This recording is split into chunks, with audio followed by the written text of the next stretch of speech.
Hello everyone, welcome to sleepy classes. तो हम आज के ही न्यूज़पेपर यानी कि 25 जून के न्यूज़पेपर से डिस्कस करेंगे कुछ इंपॉर्टेंट करंट अफेयर्स, उसी से जुड़े सवाल एंड उन्हीं क्वेश्चंस के हम आंसर्स को ऊपर से डिस्कस करेंगे।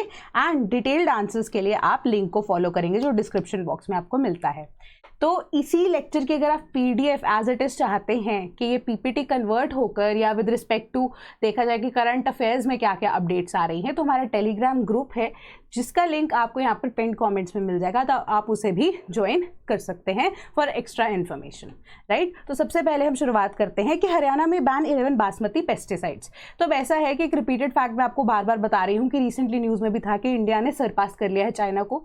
अब राइस को ग्लोबली अगर हम देखें तो 40% जो शेयर है एक्सपोर्ट करने में राइस को ग्लोबली या वर्ल्ड वाइड वो इंडिया का ही है ना। अब हमने एक और न्यूज़ भी देखी थी कि ईरान को भी बासमती इंडिया यहाँ पर सप्लाई करता है, but due to the ongoing conflict जो कि अब कल सीज फायर हो गया है, बट अब वी कैन नॉट से कि सीज फायर रिटेन करेगा या नहीं, चलो वो अलग बात है।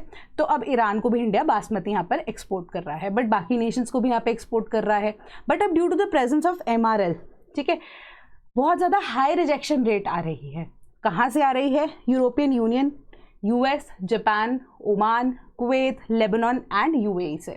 अब MRL एक्चुअली में क्या होता है? एक ऐसा हाईएस्ट डिग्री ऑफ पेस्टिसाइड होता है या वेटरनरी ड्रग होता है जिसकी यूजेज अलाउड होती है इन दी एग्रीकल्चरल सेक्टर, मेजरली यहाँ पे अगर हम बात करें फॉर द डेवलपमेंट और for the you can say growing और हार्वेस्टिंग ऑफ बासमती राइस, ठीक है। सो अब अगर उनका concentration level beyond the permissible limit हो जाता है तो उनकी रिजेक्शन रेट के चांसेस ज़्यादा होते हैं। इसीलिए पंजाब तो ऑलरेडी बैन कर चुका है काफ़ी सारे पेस्टिसाइड्स को, बट अब हरियाणा भी उस चीज़ को कंसिडर कर रहा है। So these are the names of the pesticides जिसको आप एक बार पढ़ लेना। इसके अलावा इसको आप ये नहीं डिटेल में जानना चाहते कि इसके अंदर, या जानने की ज़रूरत भी नहीं है कि कौन सा पेस्टिसाइड क्या करता है, ठीक है। आपको पता होना चाहिए MRL क्या है, रिजेक्शन रेट आ रही है और ये 11 पेस्टिसाइड्स के ऊपर बैन लगाने की बात की जा रही है। इससे जुड़ा सवाल देखिए कि India is the largest exporter of the rice in the world. मैं आपको बता चुकी हूँ higher MRL residue lower is the rate of rejection. So ये स्टेटमेंट गलत है ना। अगर MRL का रेजिड्यू ज़्यादा है तो रिजेक्शन रेट भी ज़्यादा होगा। तो सेकेंड स्टेटमेंट हमारी गलत हो जाती है, फर्स्ट स्टेटमेंट हमारी सही है। तो आंसर इसका ऑप्शन नंबर A बनेगा, ठीक है। Then centre weighs SOPs to boost rare earth processing. अब SOP regarding rare earth processing, हमने रेयर अर्थ एलिमेंट्स के बारे में काफ़ी दिनों से बात नहीं की है, ठीक है। सो रेयर अर्थ एलिमेंट्स के बारे में मैंने आपको बताया था, काफ़ी सारी चीज़ें हम मैक्सिमम डिस्कस कर चुके थे। तो हमने ये भी कहा था इंडिया जो है वो ऑल्टरनेटिव ढूंढ रहा है टुवर्ड्स चाइना। तो वो ही ऑल्टरनेटिव यहाँ पर ऑफर कौन सी कंट्रीज कर रही हैं? जापान एंड वियतनाम कर रही हैं, है ना। तो जापान एंड वियतनाम से यहाँ पर बोल रहे हैं कि एक्सट्रैक्ट करके जो रेयर अर्थ एलिमेंट्स है वो इंडिया ले, ठीक है, या वो टेक्नोलॉजी को हम डेवलप करें। एंड मेजर आइडिया यहाँ पर यही है कि फॉरेन डायरेक्ट इन्वेस्टमेंट के थ्रू इंडिया चाहता है कि मैन्युफैक्चरिंग यूनिट्स इंडिया के अंदर ही लगे, ताकि अब सप्लाई आती रहे वियतनाम और जापान से, एंड हम क्या करें, मैन्युफैक्चरिंग सेक्टर में at least 10% of the global processing capacity के साथ एक्सपोर्ट भी करना शुरू करें और अपनी लोकल मार्केट को भी में जो डिमांड है with respect to rare earth magnets वो भी प्रोवाइड कर सकें, ठीक है। ताकि EVs की जो प्रोडक्शन, या कल हम के लेक्चर में हमने जब जैसे PM-E ड्राइव की बात की थी तो वहाँ पे भी इलेक्ट्रिक बसेस की बात हो रही थी, इलेक्ट्रिक व्हीकल्स की बात हो रही थी। एंड हमने ये चीज़ भी देखी थी कि जो व्हीकल्स हैं, जो EVs हैं, उसके अंदर they are falling short of the rare earth magnets. इसी की वजह से सप्लाई चेन डिस्ट्रप्शन की बात हो रही थी, ठीक है। हमने ये भी देखा था कि दे वांट के जो उनके जो मैन्युफैक्चरर्स हैं EV व्हीकल्स के, दे वांट के उनका जो कॉन्ट्रैक्चुअल बाउंडेशन है for a certain limit of time वो भी एक्सटेंड कर दिया जाए, है ना। तो सरकार ने यही एक स्कीम लॉन्च करने की बात की है, प्रपोज की है, जिसमें प्रमोशन हो सके manufacturing of electric passenger cars in India. कल हमने बसेस की बात की थी E-ड्राइव के थ्रू, अब हम यहाँ पर बात कर रहे हैं passenger cars in India. Foreign electric vehicle makers को हम क्या करेंगे, अब बोलेंगे कि आप FDI जो है के थ्रू, फॉरेन डायरेक्ट इन्वेस्टमेंट के थ्रू इंडिया में इन्वेस्ट कीजिए, इंपोर्ट ड्यूटीज जो है हम आपको कम कर देंगे, ठीक है। आपका भी फायदा, हमारा भी फायदा, ठीक है। एक तीर से दो निशाने। देन अब कंसिडर द फॉलोइंग पेयर्स। तो ये सवाल ना हमने जब लास्ट रेयर अर्थ एलिमेंट्स के बारे में बात की थी, एक छोटा सा टेबल मैंने आपको कहा था कि आप इसका स्क्रीनशॉट ले लीजिए, इसे डाउनलोड करके रख लेना, है ना। उसी से जुड़ा ये सवाल है कि थूलियम हमारा एक रेयर अर्थ एलिमेंट है, उसका यूज़ क्या है, माइक्रोवेव्स के अंदर है या नहीं, ठीक है। Terbium LCDs, europium, then optical computer memories, how many pairs are correctly matched? तो इसका करेक्ट आंसर है option number A, only one, that is thulium microwaves के साथ। बाकी ये दोनों अदला बदली यहाँ पर कर दिए गए थे, टर्बियम ऑप्टिकल कंप्यूटर मेमोरीज के लिए, यूरोपियम एलसीडीज के लिए। ठीक है, तो वो टेबल मैं दोबारा आपके साथ यहाँ पर शेयर कर रही हूँ। बाकी आपको जो टेलीग्राम ग्रुप है उसमें अगर जब ये पीडीएफ मिलेगी तब भी आप इसे सेव कर सकते हैं। ठीक है, सो अब आपको मे बी ये चीज़ क्लियर हो गई होगी। Then Israel Iran war, truce highlights mystery of missing uranium. अब ट्रूस तो हो गया, सीज फायर भी हो गई, सीज फायर को तोड़ा भी जा चुका है रिपीटेडली, एक दूसरे के ऊपर फिर से जो आप कह सकते हो मिसाइल दागने वाला प्रोसेस शुरू होने ही वाला था, है ना, एंड किया भी गया। बट यहाँ पर एक सबसे बड़ा मुद्दा यही है कि जो यूरेनियम है ना, दैट इज मिसिंग। जिन भी अब न्यूक्लियर फैसिलिटीज़ के ऊपर अटैक किया गया था उनमें से मेजर फैसिलिटीज़ में से यूरेनियम जो है वो मिसिंग है। ठीक है, कितना मिसिंग है? 409 kg of heavy enriched uranium, यानी कि ऑलरेडी जो 90% से ज़्यादा यूरेनियम एनरिच हो चुका है, दैट इज जिससे वेपन बनाया जा सकता है, ठीक है, वो गायब है। अब वो IAEA को पता भी नहीं है, इंटरनेशनल एटॉमिक एनर्जी एजेंसी को उसके बारे में पता ही नहीं है। दे वर कीपिंग चेक्स, बट अब उन्हें खुद नहीं पता वो कहाँ चला गया। तो that 409 kg of highly enrich uranium is capable of making 10 nuclear warheads. इसको 16 सिलेंडर्स जो कि 36 इंचेस इन हाइट हो सकते हैं उसमें स्टोर करके लेके जाया जा सकता है, and each of the cylinder will measure या वे अराउंड 25 kgs ईच। अब आने वाले टाइम में, क्योंकि अभी ईरान का जो पार्लियामेंट है उन्होंने ये बिल भी पास कर दिया है, ठीक है, तो हो सकता है आने वाले टाइम में IAEA से ये अपना जो इन्होंने रैटिफाई की है नॉन प्रोलिफरेशन ट्रीटी, ठीक है, जिसके अंडर IAEA इंस्पेक्शन कर सकता है ईरान के ऊपर टाइम एंड अगेन। 1968 में जो नॉन प्रोलिफरेशन ट्रीटी बनी थी उसको साइन किया था टर्की ने भी, एंड 1970 में इसको रैटिफाई जब किया था टर्की ने, अब उसको ये सस्पेंड करने के लिए बिल पार्लियामेंट में उनके पास हो चुका है। तो अगर ये नॉन प्रोलिफरेशन ट्रीटी से ईरान बाहर होता है, सो IAEA चेक नहीं रख पाएगा ईरान के ऊपर भी। So these are the complications which may develop in the near future. तो उसके ऊपर काम कैसे करना है वो देखेंगे। तो which of the following is not a use of nuclear energy? Therapy, tracers, hydrogen production या नन ऑफ द अबव? तो इसका करेक्ट आंसर है option number D, none of the above. Therapy के लिए जब हम यहाँ पे न्यूक्लियर फिजन की बात करते हैं तो जो gamma rays at the end release होती हैं वही कैंसर को ट्रीट करने में या क्योर करने में हेल्प करती हैं। ट्रेसर्स का मेजरली काम क्या होता है कि जब भी मेडिकल रिक्वायरमेंट में हम देखते हैं या मेजरली प्रेगनेंसीज के साथ जब ये डील करता है, आइडेंटिफाई करने के लिए कि क्या यहाँ पे एबनॉर्मैलिटी किसी की बॉडी के अंदर या फीटस के अंदर है। हाइड्रोजन प्रोडक्शन के लिए भी, क्योंकि इलेक्ट्रोलिसिस का प्रोसेस कैरी आउट करना होता है हमें, तो हमने यहाँ पर टाइप्स ऑफ हाइड्रोजन की बात की थी, बायोफ्यूल्स की जब बात की थी, हमने ग्रीन हाइड्रोजन की बात की थी, तो वहाँ पे हमने देखा था कि न्यूक्लियर एनर्जी से भी हम हाइड्रोजन की प्रोडक्शन यहाँ पे कर सकते हैं।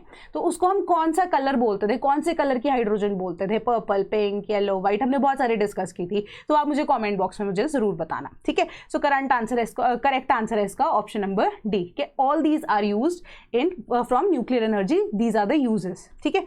सो reserve bank signals policy shift.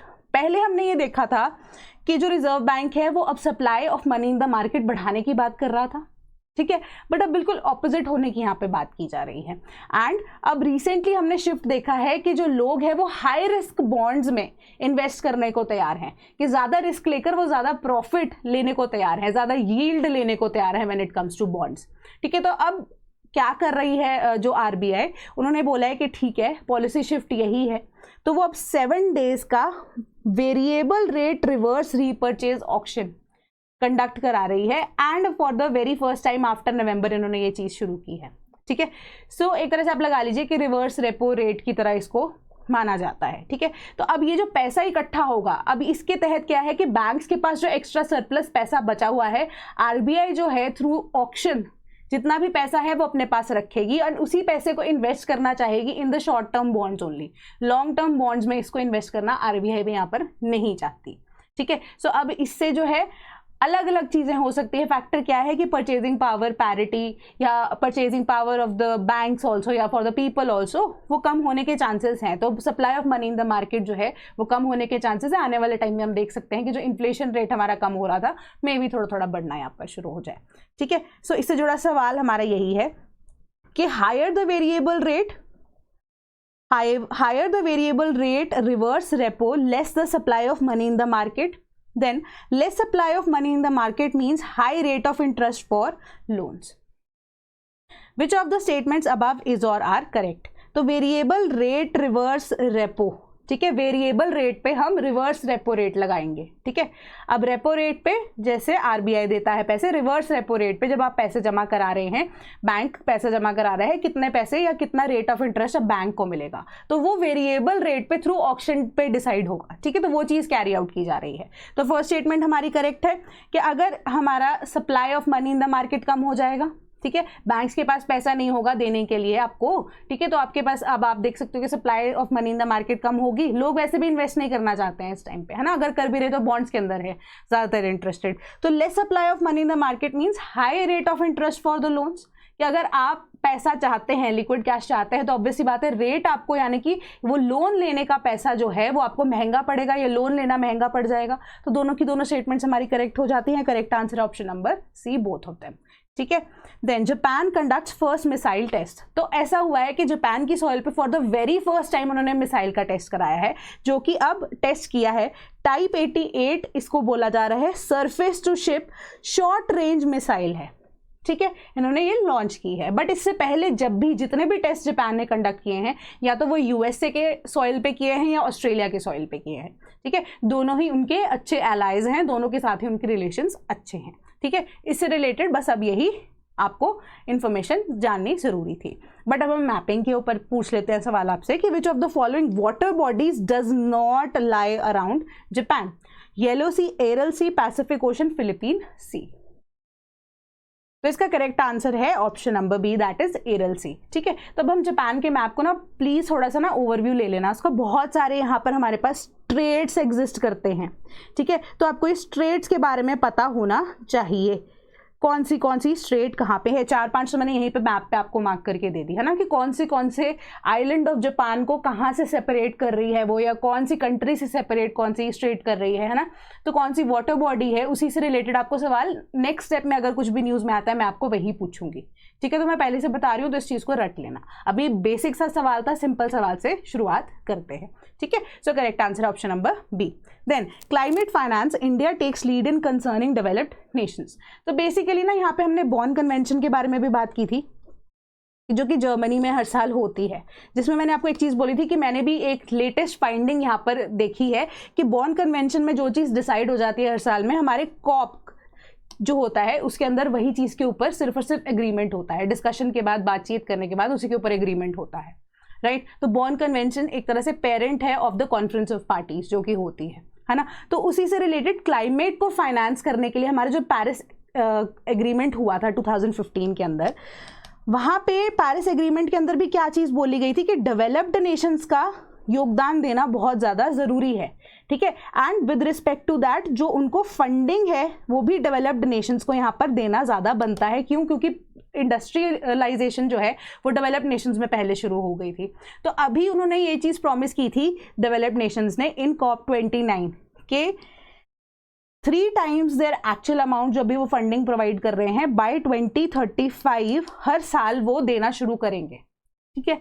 But यहाँ पर अभी हम फंडिंग की लेटेस्ट अगर सिचुएशन देखें तो we are falling short at the international levels, which means कि हम जो सस्टेनेबल डेवलपमेंट गोल्स हैं उनके लिए यहाँ पर सीरियसनेस नहीं दिखा रहे हैं। एंड COP29 जो कि अभी कंडक्ट हो चुकी है लास्ट ईयर में, ठीक है, तो कमेंट बॉक्स में बताना वो कहाँ पे कंडक्ट हुई है। न्यूज़ में आपको वैसे इसके आंसर मिल जाएगा, ठीक है। वो that was a complete failure. तो COP30 के अंदर जो कि आने वाला है अभी, COP30 के अंदर कोई भी डिसीजन अगर हम लेते हैं that should be at least feasible, या डेवलप्ड कंट्रीज़ को यहाँ पर क्वेश्चन पूछा जाना चाहिए। तो यहाँ पे पेरिस कन्वेंशन के कुछ 2 या 3 आर्टिकल्स के बारे में डिस्कशन की गई है, उससे जुड़ा ही सवाल है, तो वहीं से मैं आपको एक्सप्लेन करती हूँ, ठीक है। Consider the following pairs, Paris convention and articles. Article 4.3 new and additional financial resources, article 9.1 financial aid by the developed nations, 9.3 mobilizing climate finance. How many pairs are correctly matched? तो इसका correct answer है option number C के तीनों को यहाँ पे correctly match किया गया है कि आर्टिकल 4.3 पेरिस कन्वेंशन का ये बोलता है कि एडिशनल एंड जो न्यू फाइनेंशियल रिसोर्सेज हैं वो डेवलप्ड कंट्रीज को देना यहाँ पर बनता है। It is legally binding on the developing Nations, ठीक है, as per Paris convention. Then article 9.1 ये भी बोलता है कि डेवलप्ड नेशंस जो हैं वो फाइनेंशियल एड भी दे सकते हैं, ठीक है। तो आर्टिकल 9.1 एंड 9.3, ठीक है, they go hand in hand, but article 4.3 जो है वो आपको एक बेटर क्लैरिटी देता है कि new and additional financial resources ढूंढना भी गलत बात नहीं है। तो इंडिया ने लीड लिया है यहाँ पे बोला है कि आप कर क्या रहे हो, ठीक है। सो 9.3 जो है वो ये बोलता है कि मोबिलाइज करना है हमें क्लाइमेट फाइनेंस को, तभी उसी के तरीके से जो पैसा है वो निकलेगा, बाकी कंट्रीज तक पहुंचेगा, हम क्लाइमेट एक्शन के ऊपर यहाँ पे काम कर सकते हैं ना। सस्टेनेबल डेवलपमेंट गोल्स जिनके लिए हमने प्लेज किया है, प्री इंडस्ट्रियल लेवल पे जब हमें पहुंचना है बाय 1.5 डिग्री सेल्सियस से जब टेम्परेचर कम करना है, सो उसी तरीके से यहाँ पे हमें काम भी करना पड़ेगा, उसके लिए पैसा चाहिए, वो डेवलप्ड नेशंस नहीं दे रहे हैं। तो आंसर इसका option number C. Then for the very first time India breaks into top 100 global sustainable development goals ranking, ठीक है। सो अब रैंकिंग के तौर पे जो इंडिया का रैंक आया इस बार दैट इज 99/100, ठीक है, 99th रैंक आया है। अब हम देख रहे हैं कि यहाँ पे फिर से हमारे जो यूरोपियन नेशंस हैं उन्होंने सस्टेनेबल डेवलपमेंट गोल्स की तरफ ज़्यादा बेटर यहाँ पे आप कह सकते हो कि काम किया है। तो ये जितने भी हमारे पास रैंकिंग आती हैं with respect to the sustainable development goals जिनके लिए हमने प्लेज किया था, है ना, उसी के बेसिस पे इंडिकेटर्स डिसाइड किए जाते हैं एंड कौन सी कंट्री ने किस साल में एक साल के अंदर क्या क्या चीज़ों के ऊपर बेटरमेंट दिखाई है उसके अकॉर्डिंगली जो रैंकिंग्स निकाली जाती हैं, ठीक है। अब सस्टेनेबल डेवलपमेंट जो हमारा ये जो इंडेक्स है जब हम बात कर रहे हैं, ये अब निकालता कौन है, United Nation sustainable development solutions network हर साल इस इंडेक्स को पब्लिश करता है, रैंकिंग्स को पब्लिश करता है, ठीक है। सो इससे जुड़ा सवाल हम देखते हैं कि consider the following pair sustainable development goals and their number, ठीक है। Sustainable development goal 3 decent work and economic growth, 8 sustainable cities and communities, 11 good health and wellbeing. How many pairs are correctly matched? तो इसका correct answer है option number D, none of them are correctly matched. तो हमने 3 देखा था, good health and wellbeing, ठीक है, फिर 8 देखा था decent work and economic growth, then उसके बाद हमने देखा था 11, ठीक है, 11 है हमारा सस्टेनेबल सिटीज एंड कम्युनिटीज। सो ये आपको यहाँ पर रटे होने चाहिए कि सस्टेनेबल गोल्स जो है डेवलपमेंट गोल्स कौन से हैं।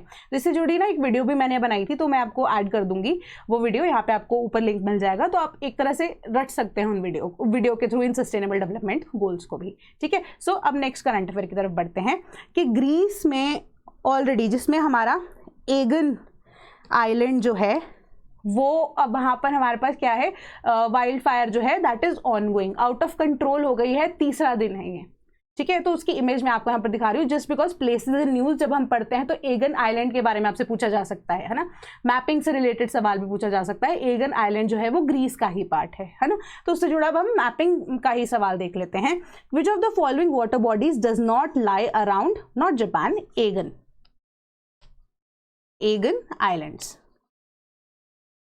ठीक है, Adriatic sea, Ionian sea, Crete sea, Mediterranean sea. तो इसका करेक्ट आंसर है option number A, Adriatic sea, ठीक है। अब हम देख रहे हैं यहाँ पे sea of Crete, Ionian sea, then हम देख रहे हैं यहाँ पे मेडिटेरेनियन सी, एड्रियाटिक सी हमारे पास यहाँ पे है, एग्जिस्ट कर रही है, जो कि दूर है बहुत ज़्यादा। ये एगन आइलैंड्स का ये पोर्शन है जो आपको यहाँ पे लाइट स्किन कलर का दिख रहा होगा, ग्रीस के साथ ये सारे हमारे एगन आइलैंड्स यहाँ पर हैं, एग्जिस्ट करते हैं टर्की के जस्ट बिल्कुल साथ, एंड ग्रीस यहाँ पर है। देन ऊपर बल्गेरिया है। ग्रीस से रिलेटेड आप देख सकते हो कि बॉर्डरिंग नेशंस कौन से हैं, मे बी आपको उससे जुड़ा भी सवाल पूछा जा सकता है। देन हम बात करते हैं यूएस के heavy duty attacks on Iran न्यूक sites, है ना, तो ईरान के ऊपर भी अटैक किया यूएस ने, राइट। तो अब हमारे पास यहाँ पे ना 2 चीज़ें आपको देखनी है, तो ये डिटेल आपका एक होमवर्क हो गया अगर आप इन डिटेल इसके बारे में पढ़ना चाहते हैं, ठीक है। हम 2 चीज़ें ही यहाँ पे डिस्कस करने वाले हैं। एक है हमारा B2S, ठीक है, दूसरी बात आ गई हमारे जो बंकर बस्टर बॉम्ब्स हैं जिनके बारे में वैसे हम डिस्कस कर चुके हैं, ठीक है। अब B2S क्या है, B2S की इमेज आपको ये दिख रही होगी, ठीक है। सबसे महंगा आप कह सकते हो फाइटर या बॉम्बर जेट है वो यूएसए का। इसका मेजर यहाँ पे रोल यही है, बॉम्बिंग का प्रोसेस है। अब यहाँ पर हमारे पास जो बंकर बस्टर बॉम्ब्स थे, अगर उनको ड्रॉप करना था ईरान के ऊपर तो हमें स्पेसिफिकली B2S की ही रिक्वायरमेंट थी, ठीक है। सो B2S की कैपेबिलिटी यही है कि ये अनडिटेक्टेबल है, अनडिटेक्टेबल किसी भी रडार के ऊपर नहीं आता है। दैट इज क्योंकि इसमें कॉम्बिनेशन है of reduced infrared, acoustic and electromagnetic, visual and radar signature से, जिस वजह से इसको कोई इजीली डिटेक्ट नहीं कर पाता है एंड ये किसी भी रडार को बाईपास करके अपना काम करके वापस आ सकता है, राइट। इसके अलावा मैं एक बार जिस्ट आपको पढ़ देती हूँ कि अब quietly for the very first time 7B2S, S में B2S में जो S है दैट्स लाइज फॉर स्पिरिट, ठीक है। तो स्पिरिट वर्ड यूज होता है, B2 स्पिरिट, ठीक है। 7B2 spirit stealth bombers dropped 230,000 LBS